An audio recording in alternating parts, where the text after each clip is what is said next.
Dino and I were on the same cars. I wrestled Dino Bravo one time at the Montreal Forum. It was supposed to be my brother Jacques against Dino Bravo that night. And a couple of days before, Jacques had broken a toe and he couldn't work that night. And so I substituted. So I worked with the Dino. Actually, no, we did have a couple of matches. Yeah, we did a couple of, my brother and I against Bravo and Valentine. We'd had a couple of matches with Bravo and Valentine back then, but at the WWF. Earlier, we didn't. We were in the same dressing room, and then at times we didn't see each other for a long time. Then he became promoter here. Were you surprised at his death and the manner in which he was executed? Yes, surprised, yes and no.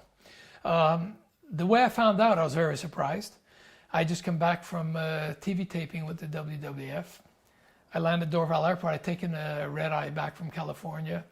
I landed at Dorval Airport and I'm at Customs, and then the Customs asks me, he tells me, he says, your friend really got it last night, huh? I said, who are you talking about? He said, Dino Bravo. I said, what happened?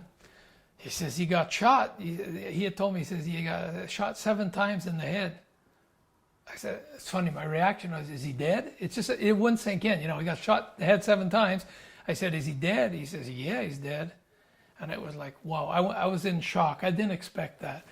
But then again, I knew that Dino had made certain choices in life, and he had close ties to the mob, and even his legitimate godfather in life was, I think it was Frank or Vic Catroni. One of the Catronis was his legitimate godfather in life. So he was around that, I guess influenced by that. And so when it happened, I was like, well, sometimes you make choices and you have to assume the consequences of your choices. But like I said, I believe he was killed in '93, and in '92, I believe he was still making the occasional appearance for WWE in Montreal. Well, Dino, the thing is, Dino made a lot of money in the business. Dino had a high lifestyle.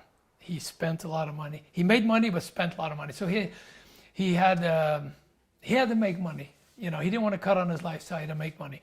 Once you're at the end of your career like that, I think it had pretty much fizzled out with the WWF. What do? You will go back to what you know and who you know. And so doors were opened by that. And I heard he did pretty well, but at the end, the result wasn't very good.